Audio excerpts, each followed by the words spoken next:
नमस्कार, good morning. स्वागत है आप सभी का बाजार सवेरे में और मैं हूं आपके साथ कविता थपलियाल। मेरे साथ मेरी सहयोगी तृप्ति उपाध्याय। अगले आधे घंटे हम डालेंगे नजर विदेशी बाजारों से क्या संकेत मिल रहे हैं हमारे घरेलू बाजारों के लिए। साथ ही स्टॉक स्पेसिफिक एक्शन पर भी हम डिटेल्स देंगे हमारे सहयोगियों के साथ। और ऐसे में अगर आज के लिए हम देखें ग्लोबल बाजारों से जो संकेत मिल रहे हैं वो काफ़ी दमदार यहाँ पर दिखाई दे रहे हैं। खासतौर से अगर हम बीता सेशन यूएस का देखें तो यहाँ पर अच्छी खासी तेजी लगभग 2.5% की मजबूती के साथ बंद हुए। लेकिन आज इंपॉर्टेंट अपडेट जो कि हमें एशिया के बाजारों से मिल रही है, कॉस्पी रिकॉर्ड तेजी पर यहाँ पर अपना कामकाज करता हुआ। वहीं निकाई में भी हम देख रहे हैं अच्छी खासी ओपनिंग के साथ मजबूती के साथ तमाम एशिया के बाजार भी कारोबार करते हुए दिखाई दे रहे हैं। जो ज्वाइंट स्टेटमेंट आई है वीकेंड में भारत और यूएस की तरफ से, उससे काफ़ी क्लैरिटी मिलती हुई। अब डेफिनेटली हमें डील की लीगैलिटी का इंतजार है, उसके इम्प्लीमेंट होने का इंतजार है जो लगभग मार्च के मध्य में होता हुआ हमें दिखाई देगा।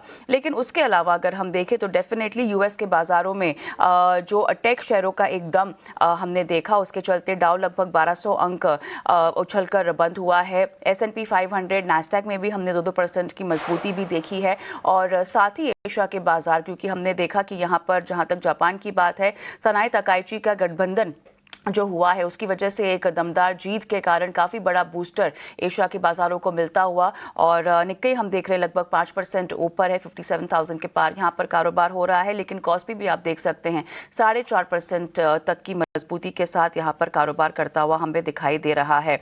क्लियरली यहाँ पर जिस तरह से 8 दिनों का एक यूएस के बाजारों में जो हम देख रहे थे सॉफ्टवेयर स्पेस में जो कमजोरी थी वो फ्राइडे को कहीं ना कहीं तोती तरह से टोटली हम देख रहे हैं ख़त्म होती हुई देखने को मिली है। लेकिन ओवरऑल टेक पार्टिसिपेशन जो है वो काफ़ी ज़रूरी भी है यूएस के बाज़ारों को ऊपर ले जाने के पीछे। लेकिन चलिए हमारे साथ हमारे सहयोगी अभिषेक सत्यव्रतम तमाम डिटेल्स के साथ जुड़ गए हैं।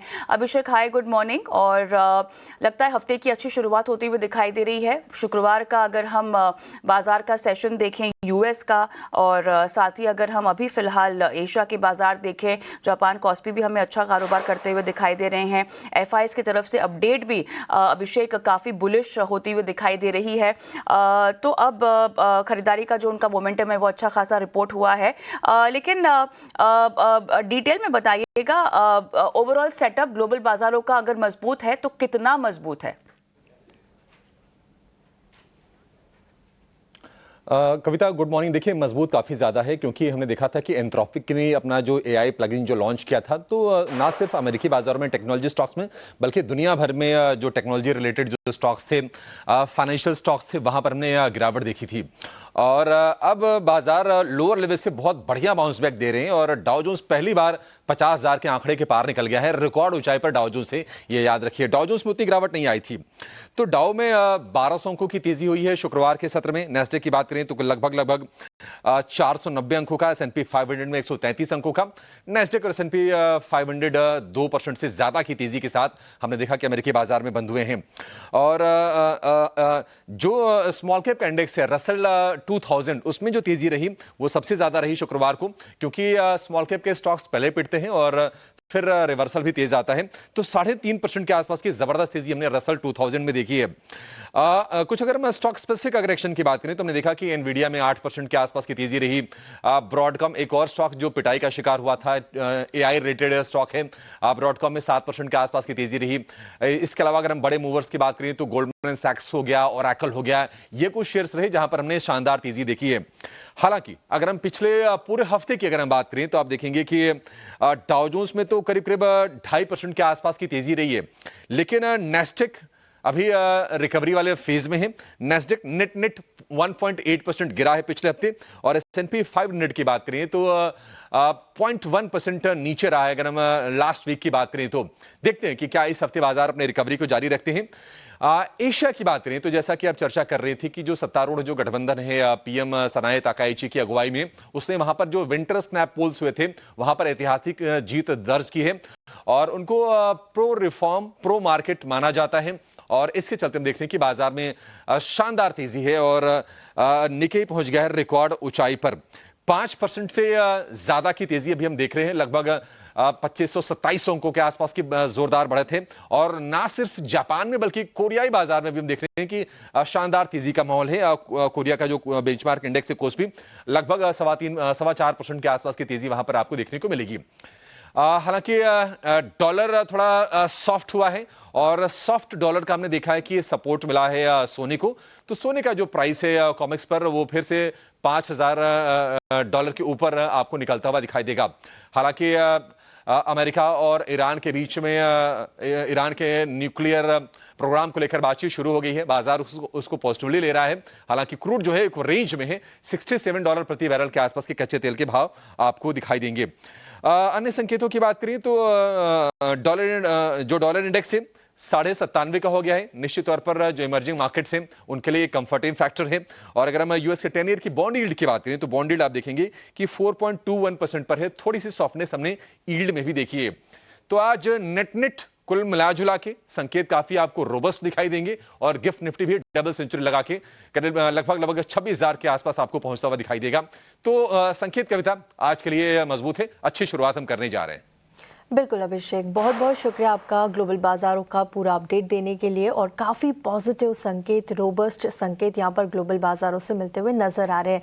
चलिए एक नज़र डाल लेते हैं संस्थागत निवेशकों के आंकड़ों पर। तो देखिए जिस तरह से ट्रेड डील आई उसके बाद पॉजिटिविटी कहीं ना कहीं हमें फॉरेन इन्वेस्टर्स में भी देखने को मिली और एक खरीदारी लौटती हुई यहाँ पर दिखती है। देखिए कैश मार्केट में जो आखिरी सेशन था शुक्रवार के सेशन में करीब 1950 करोड़ की यहाँ पर एफआईएस ने खरीदारी की। वही डीआईएस का बिकवाली यहाँ पर देखिए देखने को मिली है। लगभग 2 दिनों से यहाँ पर बिकवाली देखने को मिल रही है। बीते सेशन में शुक्रवार के सेशन की बात करें तो 1265 करोड़ की यहाँ पर बिकवाली होती हुई नजर आई। एफआईएस इंडेक्स फ्यूचर्स में 1056 करोड़ की बिकवाली का आंकड़ा, एफआईएस इंडेक्स ऑप्शन में 10,642 करोड़ की खरीदारी का एक पॉजिटिव नंबर आता हुआ नजर आया। वहीं एफआईएस स्टॉक फ्यूचर्स की बात करें तो 1831 करोड़ की यहाँ पर भी बिकवाली रही और स्टॉक ऑप्शन में भी करीब करीब 120 करोड़ की बिकवाली होती हुई नजर आ रही है। यह तो हो गई एफआईएस और डीआईएस के आंकड़ों की बात। और चलिए अब आगे बढ़ते हैं और हमारे मार्केट एक्सपर्ट को भी अब जोड़ लेते हैं। इस वक्त हमारे साथ अरिहंत कैपिटल के रत्नेश गोयल जुड़ चुके हैं। रत्नेश जी हाय, गुड मॉर्निंग, स्वागत है आपका बाजार सवेरे में। मैं तृप्ति बात कर रही हूं और देखिए तमाम ग्लोबल संकेत यहां पर मिलते हुए नजर आ रहे हैं और जो बातचीत ट्रेड डील को लेकर जितनी भी आशंकाएं थी अब वहां पर ईज आउट हो गया है। एक जॉइंट स्टेटमेंट भी अब यूएस और इंडिया ने जारी कर दिया। इन तमाम पॉजिटिव चीजों के बीच आप निफ्टी और बैंक निफ्टी के लिए आज कौन से लेवल्स अहम देख रहे हैं और क्या आज रिकॉर्ड ऊंचाई पर बाजार जाता हुआ नजर आएगा? वेरी गुड मॉर्निंग तृप्ति, गुड मॉर्निंग एवरीवन, सभी दर्शकों को नमस्कार। बिल्कुल एक अच्छा माहौल बन रहा है बाजार के लिए। मुझे ऐसा लगता है कहीं ना कहीं फरवरी महीना जो अधिकतर थोड़ा सा ठीक नहीं दिखा माफ कीजिए, अच्छा जा सकता है। ये बचाव सेशन भी जो ट्रेडिंग सेशन है इस महीने का उसमें भी एक अच्छी तेजी हमको बनता देख सकते हैं। मुझे ऐसा लगता है जो बाजार पहले सेल ऑन बाइज का था थोड़ा सा कन्वर्ट होता है, बाय ऑन डिप्स का बाजार बन रहा है। तो 25,800 25,700 काफी अच्छे सपोर्ट लेवल बन चुके हैं। यहाँ पे अब कहीं पे भी रहता है तो मेरे हिसाब से खरीदारी करना चाहिए। हालांकि आज ऊपर खुल रहे हैं 250-300 पॉइंट के आसपास की तेजी। तो मुझे ऐसा लगता है कहीं ना कहीं 26,200 पे जरूर बाजार थोड़ा सा रुकेगा। वहाँ पे एक थोड़ी सतर्कता हमको रखनी चाहिए। जो भी नीचे के लेवल से है वहाँ पे थोड़ी बहुत मुनाफा वसूली करना चाहिए। पर ओवरऑल मुझे ऐसा लगता है कहीं ना कहीं बाय ऑन डिप्स का बाजार बन चुका है। बैंक निफ्टी से मुझे ऐसा लगता है कि आउट परफॉर्मेंस वापस से आएगा।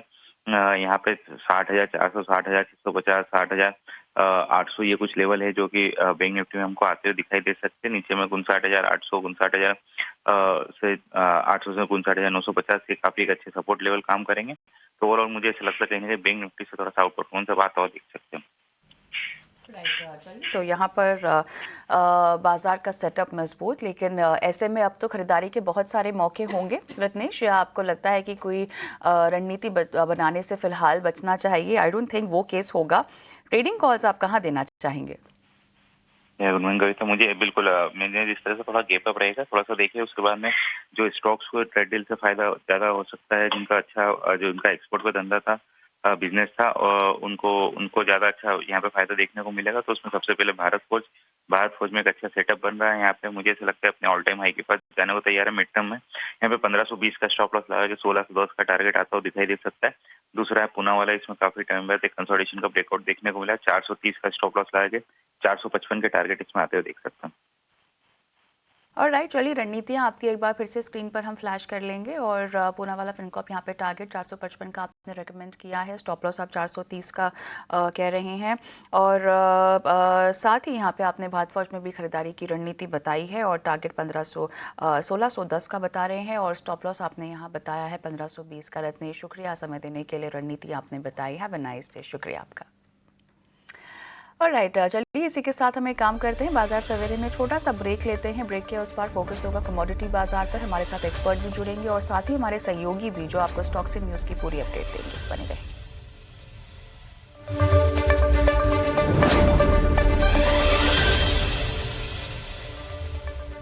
The most